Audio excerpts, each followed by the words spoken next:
from other places, so there are some people from outside of Spain. This is a rather Spanish-focused talk, but I'm sure there are many things that would be applicable to other contexts that you're working in, anywhere where you're working with some type of exam. I'm sure that some of these ideas will be applicable to you as well. But today we're talking about a very Spanish type of exam called Selectividad at Bachillerato. This would be the upper secondary. Um, is Bachillerato, and Selectividad is actually what we'll be speaking about today. So here's basically what we'll be looking at today. We'll be talking about what Selectividad is. We'll be talking a little bit about this idea of how to move beyond, what that means, Selectividad and beyond. Then we'll be looking at three different parts: reading, use of English, and writing. Okay, we have a lot to cover today, so we'll get started without any kind of further ado. And we'll start with the big main question of the day, which is, what is selectividad? And just a straightforward answer in the chat box if you'd like about what selectividad is. There may be some people who don't know from outside of Spain. So, can anyone tell us what is selectividad? I have some people typing in now, I believe.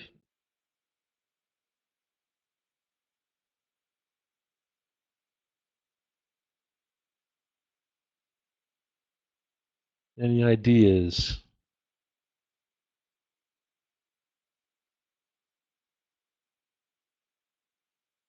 Most of you should know. Just wondering if anyone can give me the answer of what selectividad is. How would you define it?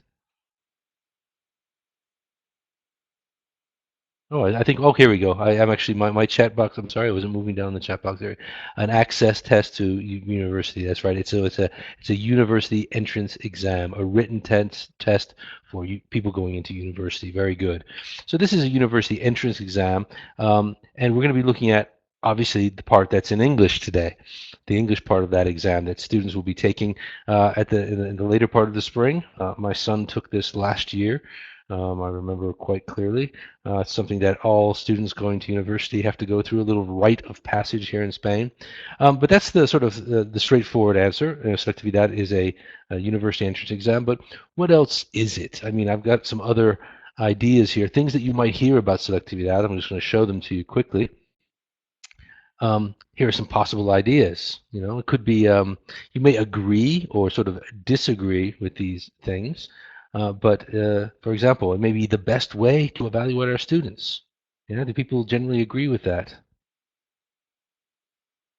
How many people say yes or no? Do you agree? Is it the best way to evaluate our students?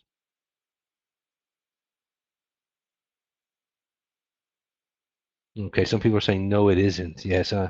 Okay, so Carmen's saying no, and not at all. Okay, so a lot of people don't agree. Okay, and why not? Why don't you agree with that? People are saying not the best test out there. Why don't you think it is?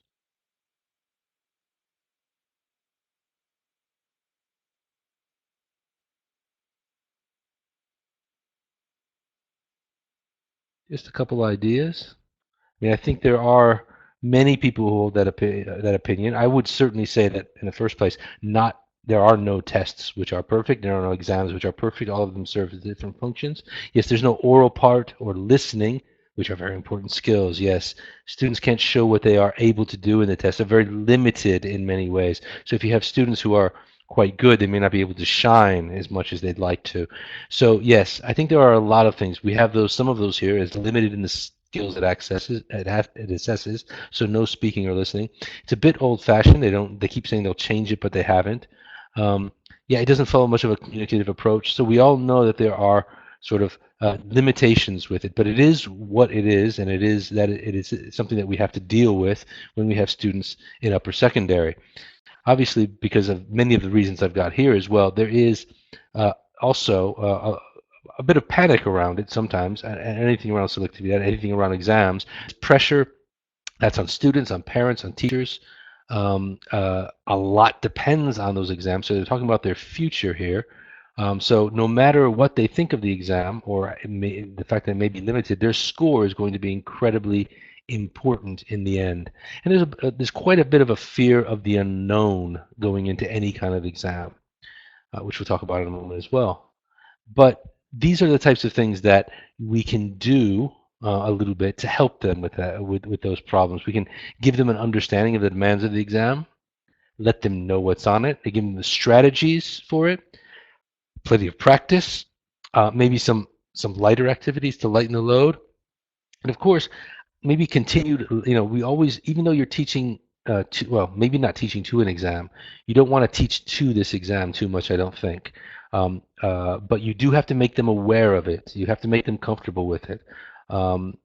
Because when they're comfortable with, when they have strategies, for example, to meet this exam, they'll be much more comfortable facing it. And that's going to be very, very important. But we also want to do continued language and skills development, and probably here's the idea of kind of going beyond. We don't just want to limit ourselves to that exam. We want to have our students maybe at even a much higher level of the than the exam might even test in many cases, I think, in Spain nowadays.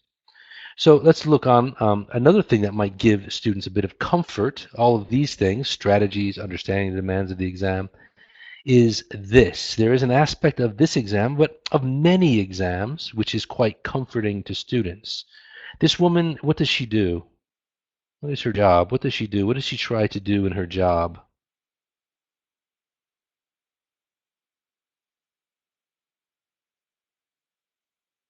She's a fortune teller, right? So she's trying to maybe see into the future.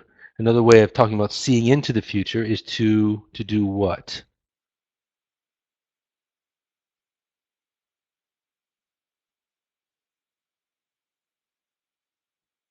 If you look into the future, you can tell the future, you can guess things exactly. You can predict things. There's a great deal of predictability about the exam. So selectividad is basically this. This is actually taken from selectividad from Andalusia, from the south of Spain.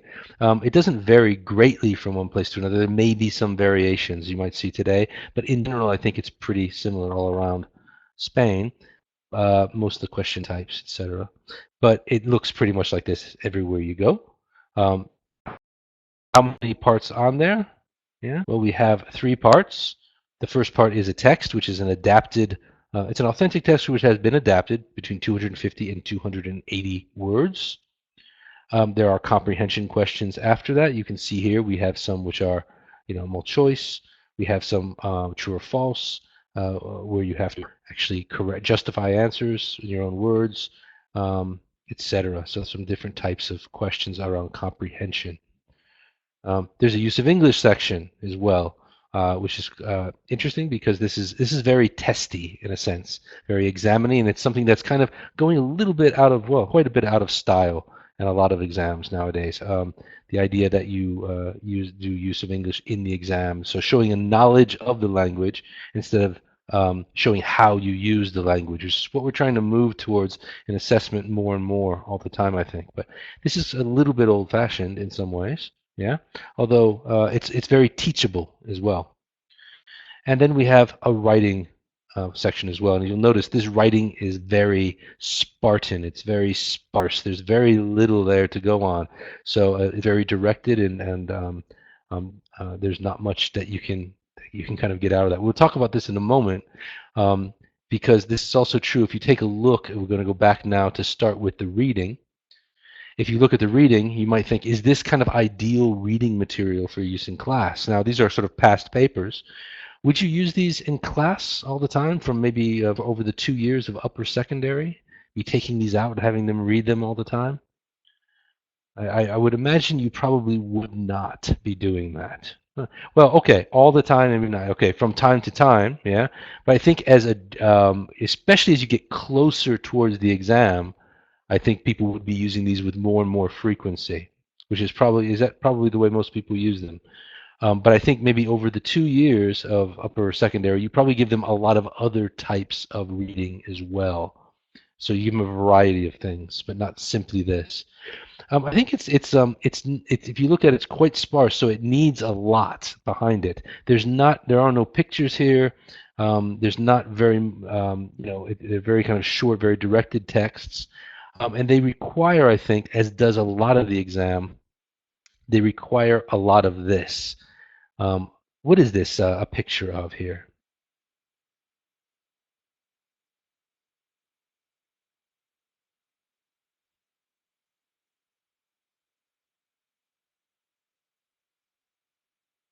Any ideas?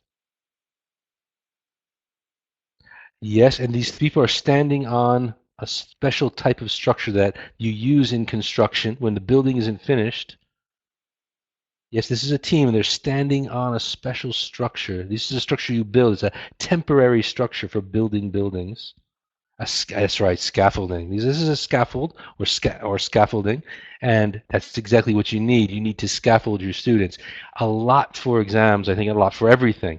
But we'll see why here, I think, in a moment. Scaffolding is something that provides students with strategies, with ways of approaching things. So, for example, when they go into an exam, they're going to be looking at a text, and that text is going to be quite sparse, and they're just going to have to delve into it and get the information out of it and be able to complete the task. But in order to do that, they have to know how to approach a text and they have to know how to read it.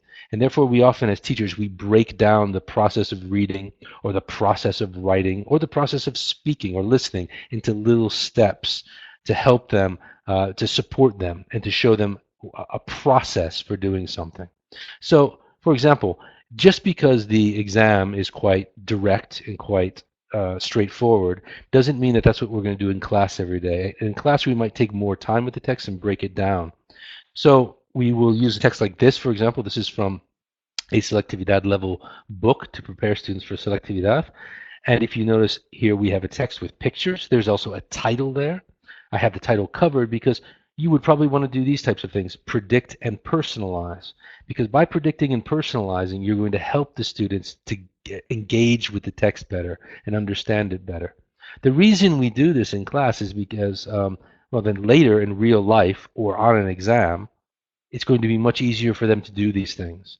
They will naturally start to predict. They will naturally start to put themselves into the text and to engage with it in order to extract information. But it's something that needs to be taught a little bit in a second, especially in a second language. So here we'll have them looking at what the text is going to be about, looking at the pictures, predicting the title. Obviously, this text is probably about what? What do you think it's about?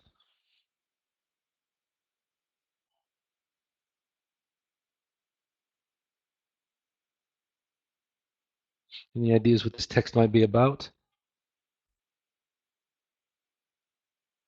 Okay, some people say leaving university. Okay, could be about leaving university. That's true. It's probably quite American in some ways, but it's actually yes, actually at university and what is next is the idea here because these would be actually I think high school graduates maybe in the United States. It's very American looking, I suppose. But yeah, so looking and you can might reveal the title then do some further predictions. You might focus people's predictions, like where are the students looking? They're looking into the future. Do they look happy? Do they look worried? Personalize it. All of these things help the students engage with the text. So we want to continue to do this and probably use a variety of text types with students. I would also use past papers, but I think probably more and more as I got closer to the exam, I would use them. Maybe not when they were, for example, in the first year of Bachillerato, but maybe towards the end of the second year or going into the second year, maybe a little bit more from time to time, and of course with more frequency as you got closer to the exam. You also want to do some things post-reading as well, just kind of quickly. I'm not going to dwell on this too much, but you do want to take a look at maybe, I mean, grammar afterwards from those things, or vocabulary. That's important too because a lot of lexical items, a lot of grammatical items will lend themselves more to one type of text than to another and that has to do with like a lot of cohesion and coherence issues that'll come up as well on the writing. So this is often connected, reading is often connected with writing, so it's good to look at language as well. It's also good to look at those GIST questions. So here, to give them questions which are quite similar to what they'll be getting on the exam. So you want to be aware of what's on the exam and also strategies for approaching those questions. Let me show you what I mean by strategies. Can we put a strategy into action when we're looking at one of these? Strategies are another thing that help our students to feel comfortable when they more relaxed when they go into exam. So here's a strategy that you might take a look at. Um, the idea of identifying keywords in a question, using those words to locate information, finding synonyms or similar words or ideas that are in there that might be confusing you a little bit, eliminating answers that are wrong and choosing finally the correct answer. So these types of strategies, you should really try to ingrain them into students early on, all the way through Bachillerato, I'm sorry, to get them ready for Selectividad. Because the more that they do this, the more that when they go into the exam, it'll be kind of automatic. Okay? So let's see how this might work. Here is a very short text, or part of a text. Now these will be in order. This is the first question. Another thing is that in Selectividad, the questions will come in order, in the order in which they appear in the text. The answers will be in the order in which they appear in the text. So here we have a text called 100 Candles, and we have the very first part of it. And there's a question about the Queen sending birthday telegrams. So the first thing we want to do is to identify the keywords in the question. Yeah, so if we look at that, the Queen sending birthday telegrams. And you can get students to underline. Underlining is a very, very good thing to do as well. Okay? We also want them to use the keywords to locate the information in the text itself. So the Queen and birthday telegrams, we have some information there so they can locate it. Okay? Locating information is important too because it helps to focus. Maybe they don't have the same words, so they can find synonyms as well. So you can start working on synonyms. We'll see that that's important for other parts of the test later. But we have things like a monarch, for example, instead of simply the queen. Yeah. We also have things like centenarians, which comes in as well in the text. Okay. And maybe eliminating answers which are wrong. So things like this, for example, she's sending them to people in Okinawa and Sicily. That's wrong because it says in the UK. People age 100 and older, and then we see here people under the age of 100 years, so that's a distractor. So getting them to realize these things. And then finally, obviously as well, there's another distractor as well, but then choosing the correct answer. So these types of strategies are very, very important for students to do. And when they do these, we also want them to explain why the answer is right. Don't just leave it there, but get them to explain to their partners why it's right. This is, the extra step of having to explain something to someone, that's when students are actually learning about something. Okay, and it's also where they get to share their ideas. And so students who haven't got the correct answer will be able to see how their partners have.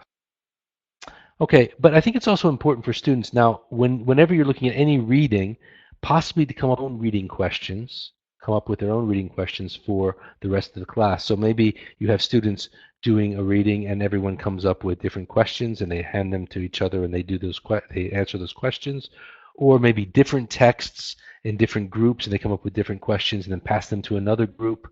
This is really important to get them to do this maybe after they've started to see how those questions are made and how the distractors are used, etc.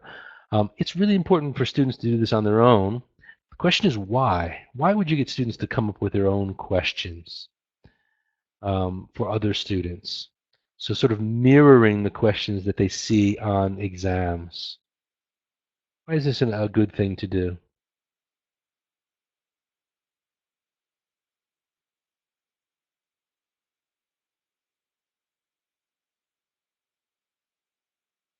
Practicing structure, okay, yeah. Not sure which structures you're talking about, but yeah, they practicing structures of questions, the way the questions are structured, to get to the core of the information. Yeah, that's another reason as well.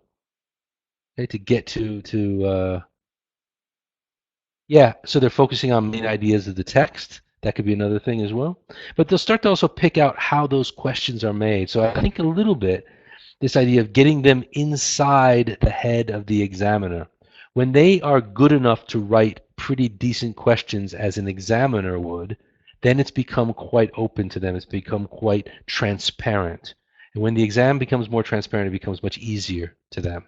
Yeah? And yes, of course, you can give them options as well to create possible questions. This would be something you could do before maybe actually having them write their own questions. You would be scaffolding that process as well. Great. So let's move on to the use of English section. Now, in the use of English section here, once again, this is maybe depend on the comunidad or the different part of Spain where you're working. But here, for example, we have some things in green and some things in blue. The use of English basically looks at two different areas of language. What two different areas are we looking at here in green and in blue? Exactly. Very good, Marty. We're looking at vocabulary and grammar. So let's take a look at how we might help our students with these different areas. But in order to do this, let's think about the types of questions our students face and the types of things that they'll be looking at. So what types of things can you see here that'll be coming up, the vocabulary part? If you take a look at this, this which comes from, yeah, from the vocabulary part of selectividad, what are the types of things we're looking at here? Can you tell me the words that are popping out at you here? Word building, synonyms, very good. Anything else?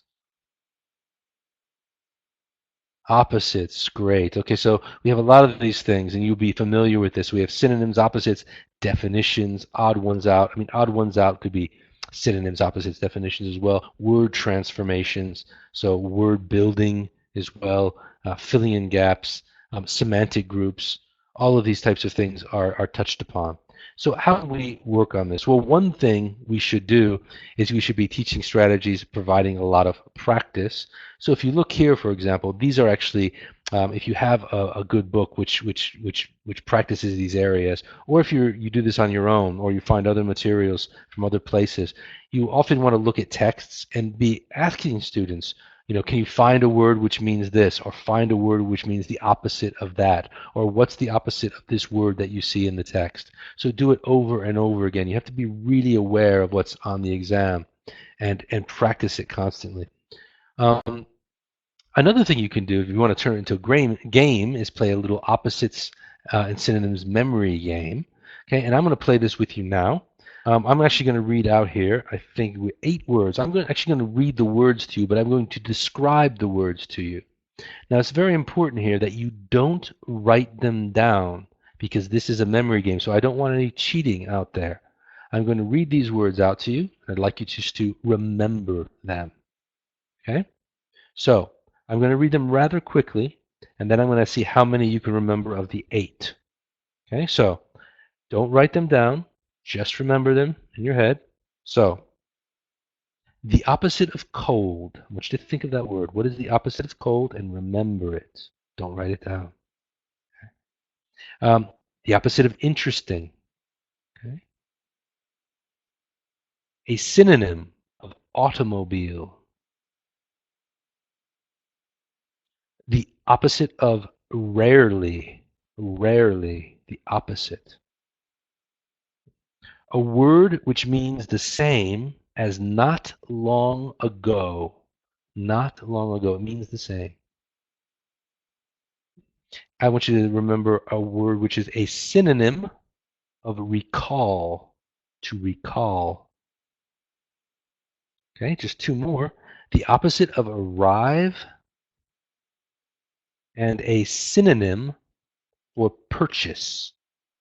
Synonym of purchase. Okay, now normally I would have you, if you were students, I would have you get together in pairs, and I would see what the pairs could come up with more than individuals. It's a little bit more fun that way. And we'd see who could remember the most. They would win the game. But how many do you remember? How many words can you remember? See how many you can remember and just put it in the chat box. Out of 8, how many can you remember? Or maybe you could just, yeah, a number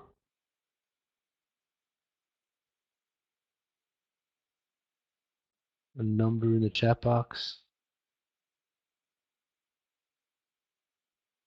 Okay, some people are writing the actual words there. Yeah, okay, good. That's fine as well. If you want to write the words directly in there, that's fine. We'll do it that way. Normally I would see how many and I'd get somebody to come up with a number, but that's fine. Come up with the numbers or with the words themselves. So we have buy, hot, car, remember, vehicle, leave. Okay, so I think we got about 5 there, so. Yeah, out of 8. Any other ones? Any other ones quickly?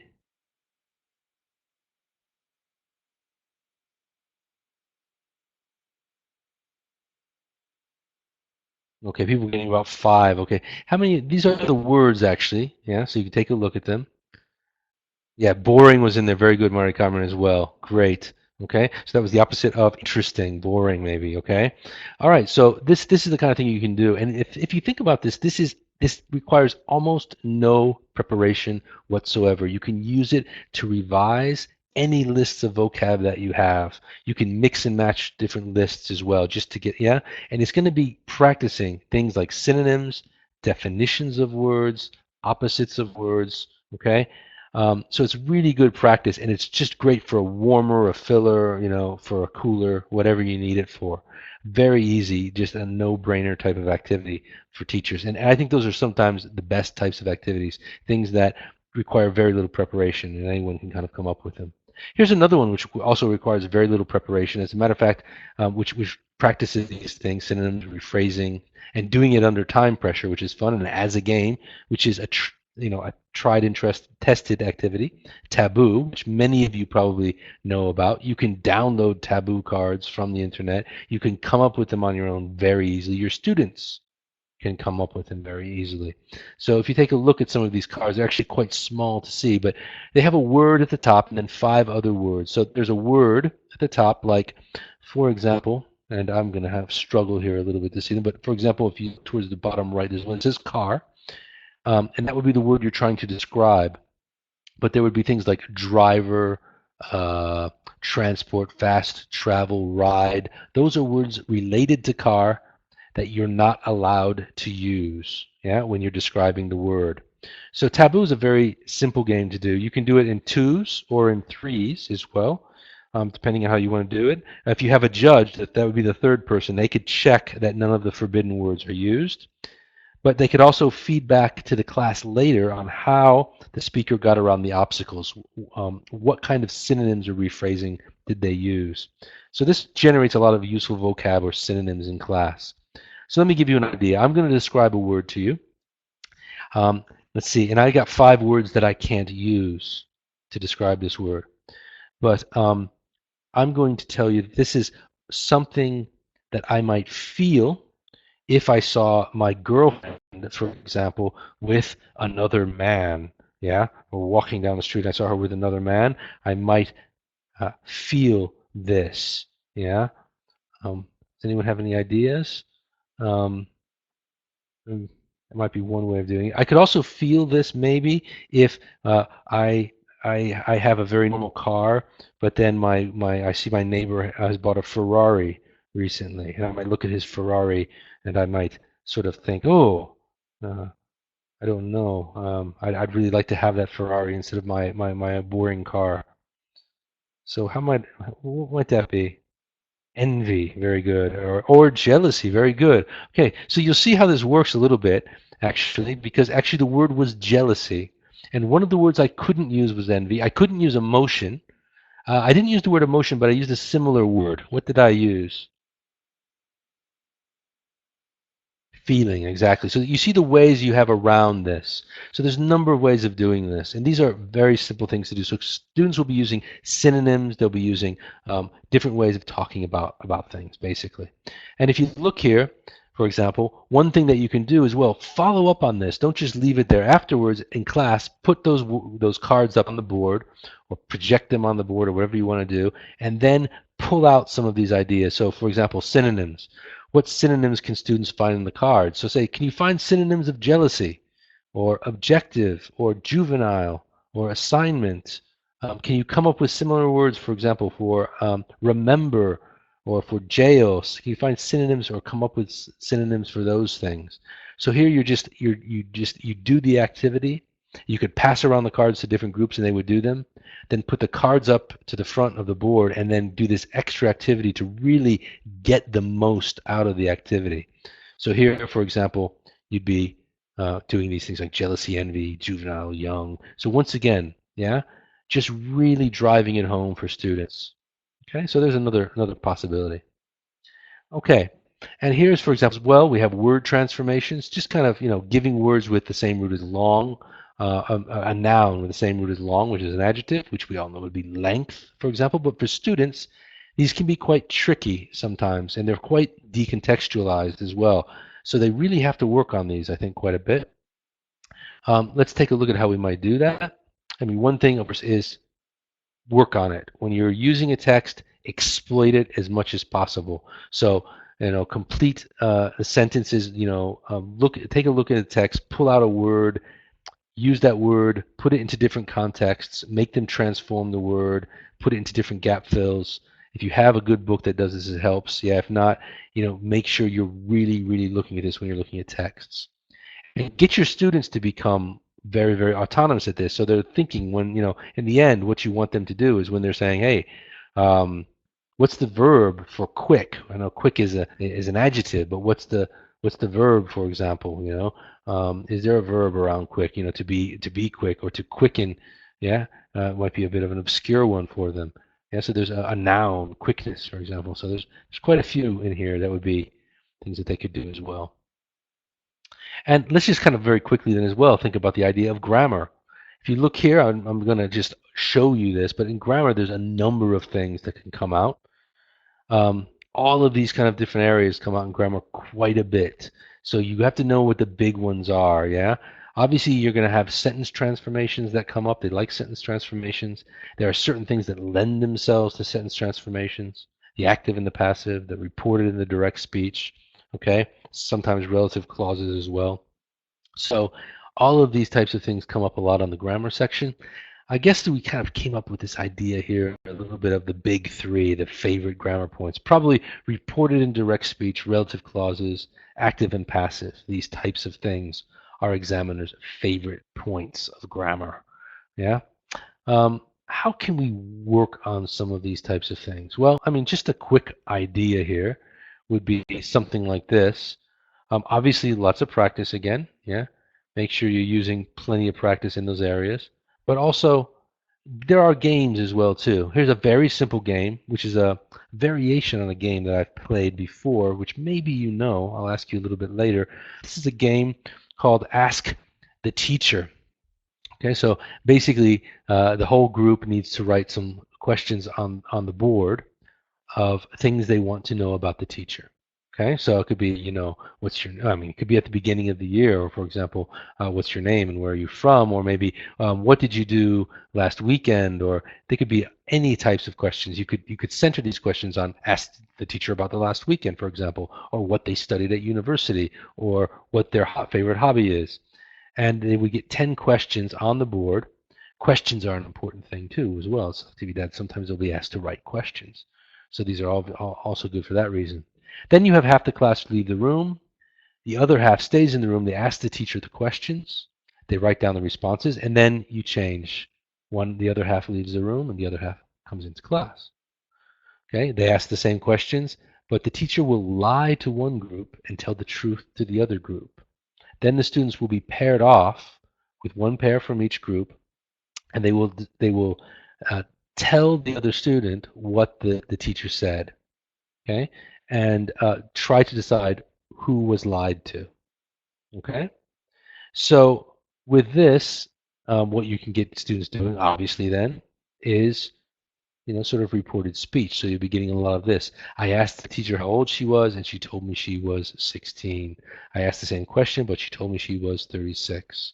So these types of things will be happening in class. So just these types of games as well. It doesn't have to be always written down. Try to find ideas for games that you can do like this. This is a variation, and see if anyone knows, on a game I've played before, which is similar about telling lies, but it's about telling lies to the police. Have you ever done this one before, where someone maybe has committed a crime and someone has to tell lies? It's a very interesting, it's a similar game. It's called alibi. Alibi. So an alibi, if you have an alibi, for example, when you commit a crime, you say, for example, when the crime was committed, I was with my mother. I was at my mother's house having dinner, or I was at work, and someone can actually say that that's where you were. This would be an alibi. So you decide who has the best alibi. That's an interesting game as well, along the same lines. Okay, so let's go on to the last part of Selectividad, which is the production task. And once again, the production task is simply a writing task. So there's no speaking here, which is a little bit of a deficiency possibly in the exam. But this is what they have. So they have to show everything on the writing. So it makes it much more important. And if you look once again, I think I mentioned this before, but it's a very, very Spartan looking question. Yeah. So they don't have a lot to go on. Once again, all the more reason to scaffold this as much as possible. When you're actually in class for those 2 years before they're actually doing the exam, you scaffold the writing as much as possible. Okay, and let me show you how you might do this. Yeah, there are lots of demands on this part of the exam. So if you look here, there is grammatical correctness, a richness and precision of lexical items, so textual and communicative aspects. So I think here we're talking about things like coherence and cohesion. Okay, discourse features of the text as well that they want to look at.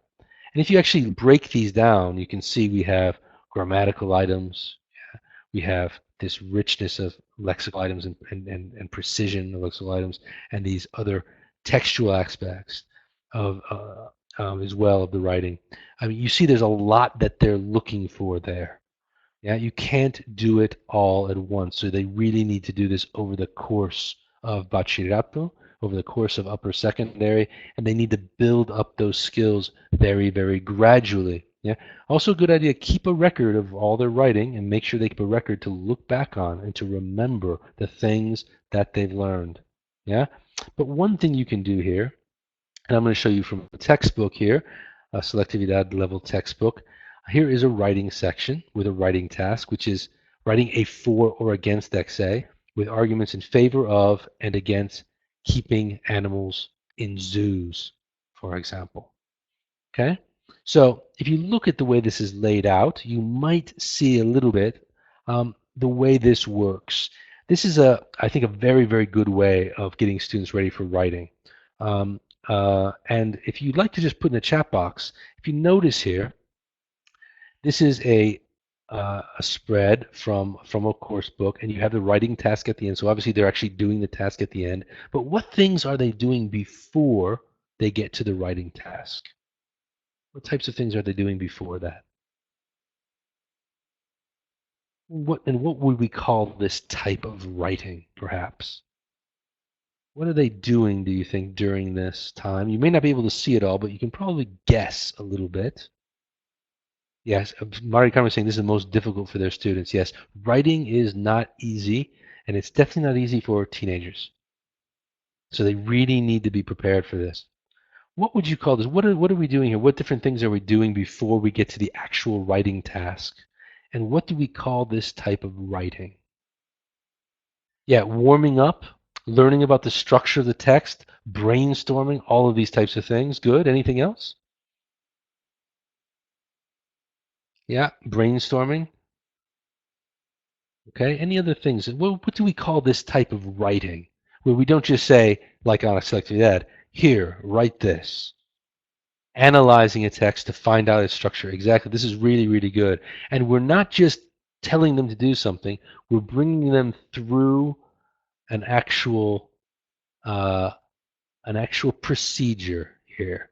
So this is not looking at writing as just production, yeah, which is what it's called in Selectividad, but actually seeing it as a process writing approach. So they analyze a model and they follow a process writing approach, yeah.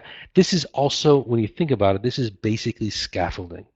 Scaffolding, this is the same thing. What you'll be seeing here is this scaffolding students.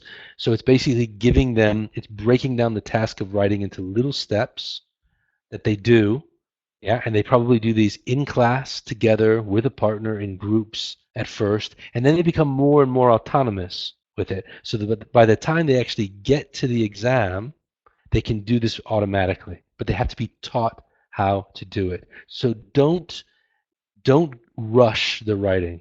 Take your time and do it in a structured way with them because they'll learn a lot more. Okay? Okay. Okay, and yes, and drafting something as well. So that's another thing, which I haven't included today, but drafting something, a very important idea. Thank you, Maricana, for bringing that up.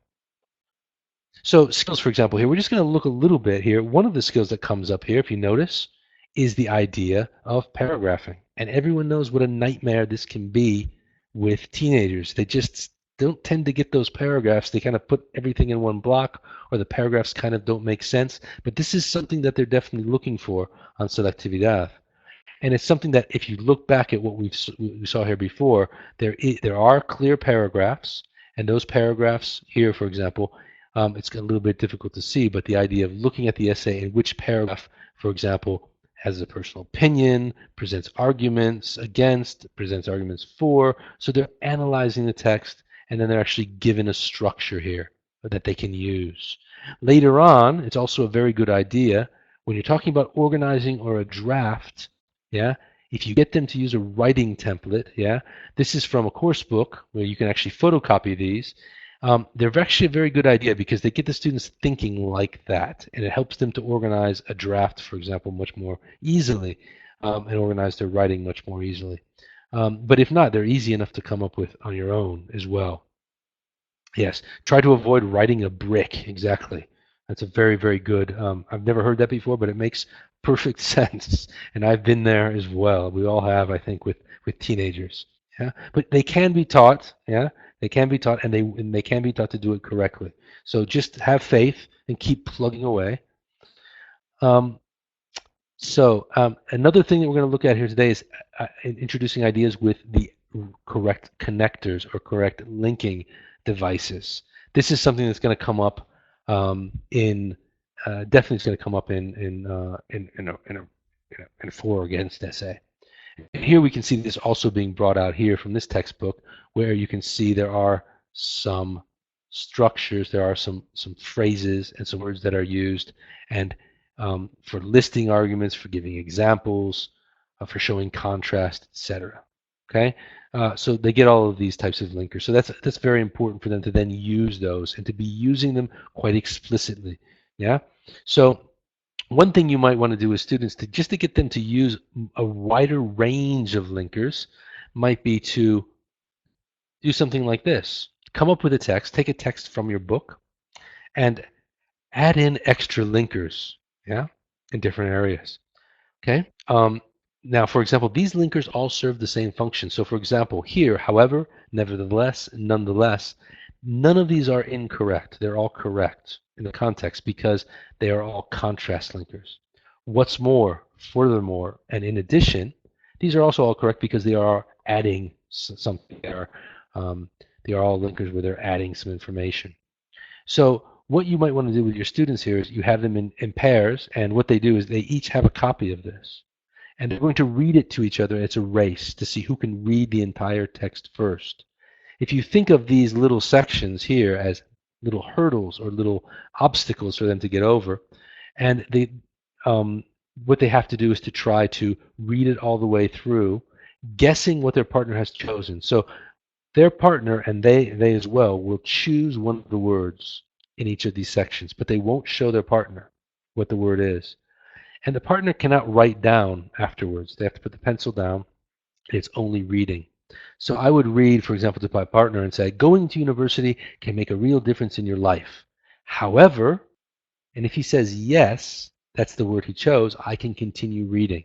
But if he says no, I will have to stop. He has his turn, and I have to begin from the beginning the next time. Yeah? And what I have to do is remember the words. Yeah? So I keep going through and I keep reading. The first person to be able to read the entire text through without stopping is the winner. It's just to expose them to more language, yeah? To more different connectors, okay? More different linking words. So what have we done here, basically? We show students what success looks like by giving them inspiration for their essay, by giving them a model to look at. Okay, so that's very important, that model, and a little bit of inspiration.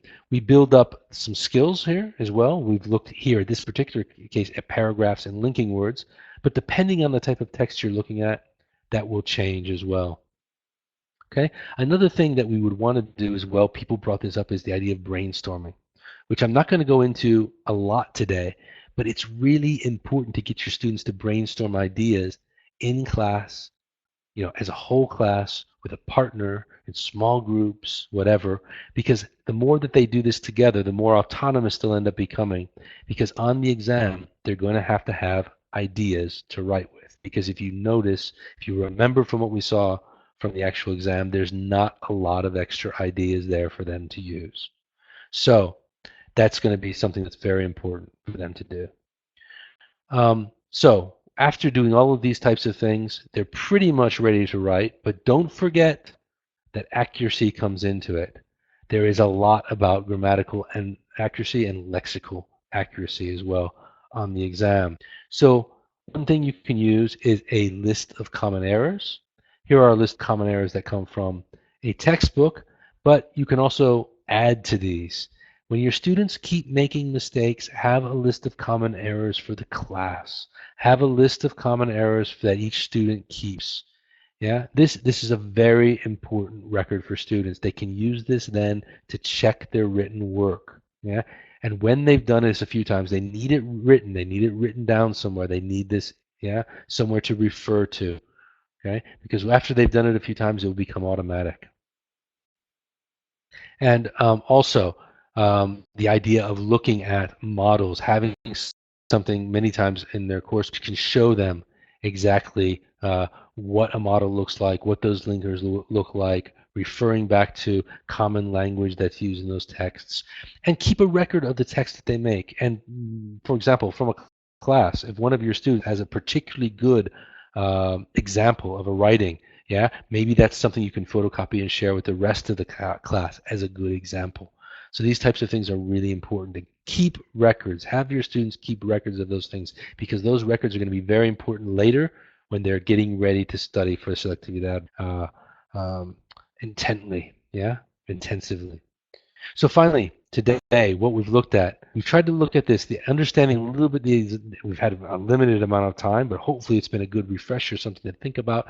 Hopefully there have been a few ideas there. The understanding of the exam, the demands of the exam, some strategies. Not, it's not all the strategies that they need because we haven't been able to look at the entire exam. They need to have exam practice. Make some games, some lively activities as well. But remember that we have to look a little bit beyond the exam as well because what we want to do is push them beyond that exam. But they should be comfortable enough to be able to do the exam as well. Yeah, they should be comfortable about the strategies and knowing what's expected on the exam so that they're going to go into that exam feeling confident. So today what we've done, we've looked at some stuff from Selectividad. Some of the examples here came from a couple of books from Pearson. One of them was performance. That was mostly the reading and some of the other things as well. So much of the reading came from performance, which is very good for preparation of Selectividad. But also we have another book called Focus, which we took the writing section from. So that process kind of writing section, if you're interested. But and once again the Selectividad questions came from from Andalusia version. But I think most of them would be quite similar in different parts of Spain. Okay.